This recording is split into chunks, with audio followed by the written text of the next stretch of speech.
Roh Kudus akan berdiam di dalam kamu. Dari kata meno, dia tinggal di dalam kamu, menetap di dalam kamu, memelihara kamu, hidup di dalam kamu. Dan itu tidak berlangsung 1 minggu, 1 bulan, 1 tahun. Alkitab bilang selama-lamanya dia menyertai saya dan saudara.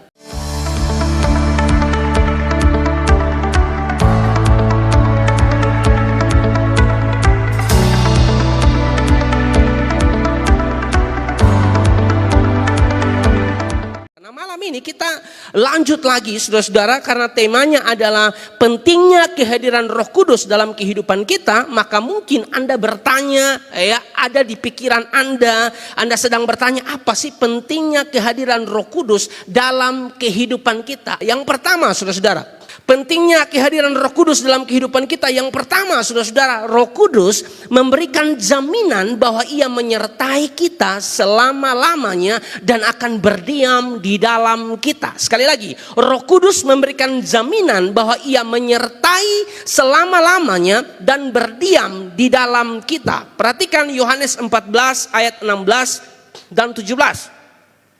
Yohanes 14 ayat 16 dan ayat 17, di sini dikatakan begini, aku akan minta kepada Bapa dan ia akan memberikan kepadamu seorang penolong yang lain supaya ia menyertai kamu selama-lamanya. Ya, dalam bahasa Yunani dia menggunakan kata aheon yang artinya dalam waktu yang sangat lama, atau sedang berbicara tentang kekekalan, menyertai kamu selama-lamanya. Yaitu roh kebenaran. Dunia tidak menerima dia sebab dunia tidak melihat dia dan tidak mengenal dia.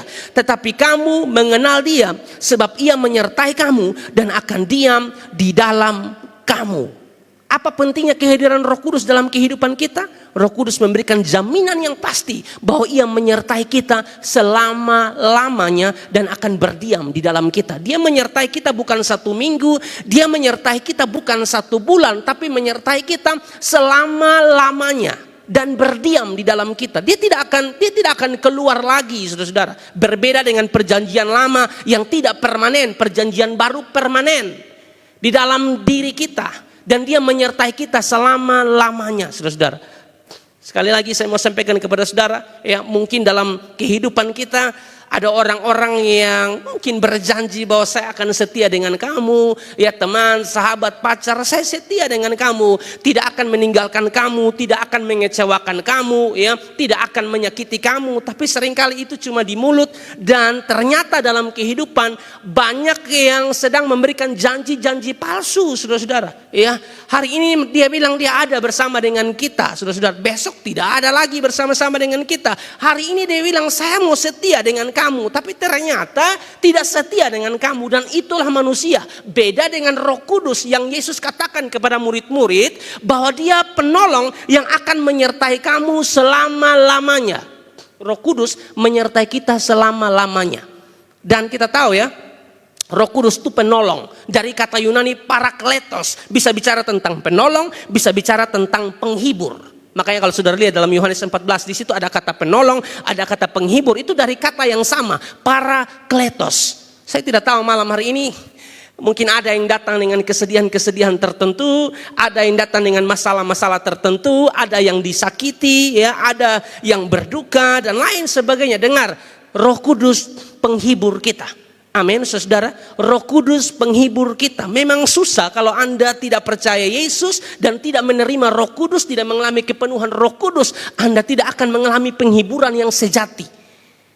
Saudara pikir penghiburan yang sejati bisa didapatkan di luar dari pekerjaan Roh Kudus? Saudara tidak akan temukan. Yang di luar itu penghiburan-penghiburan palsu yang kelihatannya enak di depan, ya, enak di awal, tapi endingnya justru menghancurkan Anda. Jadi penghiburan yang sejati itu hanya di dalam Yesus Kristus Tuhan melalui Roh Kudus. Amin, saudara. Kita butuh penyertaan Roh Kudus. Kita butuh Roh Kudus tinggal di dalam kita, saudara-saudara. Ya, dia akan menyertai setiap kita. Ada kalimat di sini, sebab ia menyertai kamu dan akan diam di dalam kamu. Kata diam di sini dari kata meno. Kalau kata Yunani dia menggunakan kata meno yang artinya tinggal, menetap, memelihara dan hidup di dalam kita. Amin, saudara. Roh Kudus akan berdiam di dalam kamu. Dari kata meno, dia tinggal di dalam kamu, menetap di dalam kamu, memelihara kamu, hidup di dalam kamu. Dan itu tidak berlangsung 1 minggu, 1 bulan, 1 tahun. Alkitab bilang selama-lamanya dia menyertai saya dan saudara. Jadi luar biasa saudara-saudara ya. Kehadiran Roh Kudus dalam kehidupan kita atau peranan Roh Kudus dalam kehidupan kita. Jadi mari kita beri diri kita untuk dipimpin oleh Roh Kudus.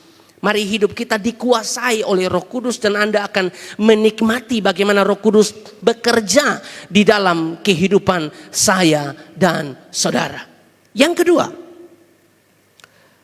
kedua, apa pentingnya kehadiran Roh Kudus dalam kehidupan kita? Yang kedua adalah kehadiran Roh Kudus memberikan kita kuasa. Sekali lagi, kehadiran Roh Kudus memberikan kita kuasa. Kita tahu bahwa murid-murid sebelum Yesus naik ke surga, Yesus menjanjikan itu. Ada satu pekerjaan besar yang harus dilakukan oleh murid-murid, ya. Amanat agung itu, ya, memberitakan Injil itu tugas akhir daripada murid-murid. Mereka harus menjadi saksi Kristus karena mereka sudah melihat bagaimana Yesus bekerja, saudara-saudara, dan mereka harus menyaksikan itu, menyampaikan itu kepada orang-orang. Ini pekerjaan yang berat juga bagi murid-murid, tidak mudah, saudara-saudara, dan murid-murid tidak bisa bekerja sendiri tanpa Roh Kudus, saudara-saudara. Seperti murid-murid kita pun demikian. Kita juga punya tugas memberitakan Injil, saudara-saudara. Kita jangan hanya nyaman saja di youth, setiap minggu ibadah, setiap minggu dapat kesempatan melayani, lalu kita tidak perhatikan orang lain. Kita tidak toe lagi orang lain mau mati di sana, mati, tidak usah beritakan firman. Jangan, kita diminta untuk memberitakan Injil, saudara-saudara. Karena tugas memberitakan Injil bukan saja tugas pendeta, itu tugas semua kita, saudara, orang percaya yang mengaku dirinya orang percaya kepada Yesus. Dia harus melakukan yang ini. Pergi jadikanlah semua bangsa muridku. Tapi bagaimana kita bisa total melakukan ini tanpa kuasa dari Roh Kudus, saudara? Tidak bisa. Makanya di dalam Kisah 1 ayat 8. Kisah 1 ayat yang ke-8, perhatikan.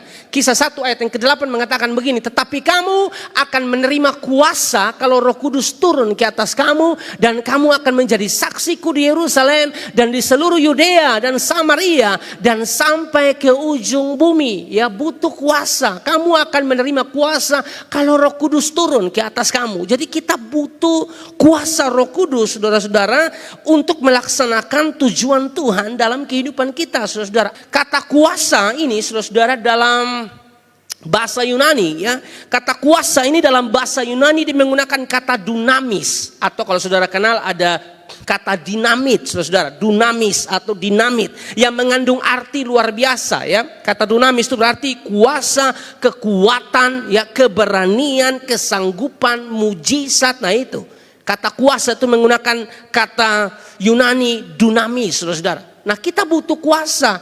Tanpa kuasa ini bagaimana mungkin kita bisa melakukan satu pekerjaan Tuhan, ya, satu pelayanan dengan maksimal tanpa kuasa, saudara-saudara.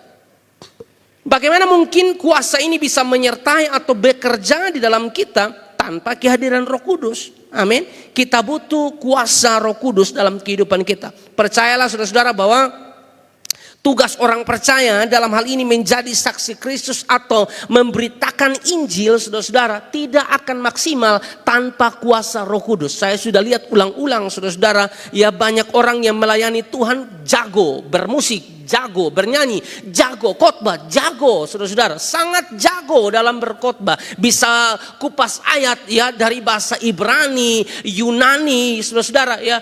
Hebat sekali, tapi kalau tanpa kuasa Roh Kudus yang bekerja, sia-sia.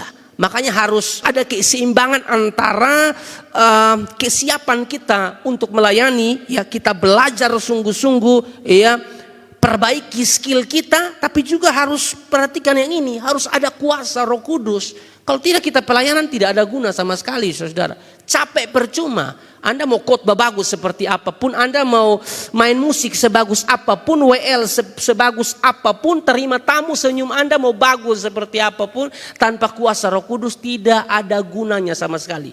Karena kerajaan Allah bukan terdiri dari perkataan tetapi dari kuasa. Seturut 1 Korintus 4 ayat 20. Coba perhatikan 1 Korintus 4 ayat 20. Sebab kerajaan Allah bukan terdiri dari perkataan. Perkataan yang dimaksud ini perkataan apa? Setelah saya cek, perkataan ini dari kata Yunani logos, saudara. Dia menggunakan kata Yunani logos yang artinya perkataan, ucapan atau firman, saudara. Artinya begini, saudara, ya, kita melayani Tuhan, saudara, tanpa kuasa tidak ada gunanya sama sekali, saudara. Kita mau khotbah sebaik apapun, waktu saya baca ini saya langsung, wow, betul ya. Mau persiapan mau baik seperti apapun, ya. Public speakingnya mungkin bagus, tapi tanpa kuasa Roh Kudus tidak bisa, saudara-saudara. Kita butuh kuasa Roh Kudus. Makanya Yesus bilang kepada murid-murid, tunggu sampai Roh Kudus dicurahkan, ya kamu akan menerima kuasa. Maksudnya kalau Roh Kudus turun ke atas kamu, kita butuh kuasa Roh Kudus dalam kehidupan kita. Ya, tanpa kuasa Roh Kudus pelayanan kita tidak ada artinya sama sekali, saudara-saudara. Tanpa kuasa Roh Kudus kita ke pelayanan makin kosong, ke hambar begitu. Makanya kita butuh kuasa Roh Kudus. Tapi bagaimana mungkin, saudara, kita bisa mengalami kuasa Roh Kudus, saudara, yang menyertai pelayanan kita, yang menyertai hidup kita kalau kita tidak menerima Roh Kudus. Kalau kita tidak penuh Roh Kudus. Nah, itu hal yang penting, saudara, untuk kita perhatikan dalam kehidupan kita, bahwa kita butuh kehadiran Roh Kudus dalam kehidupan kita.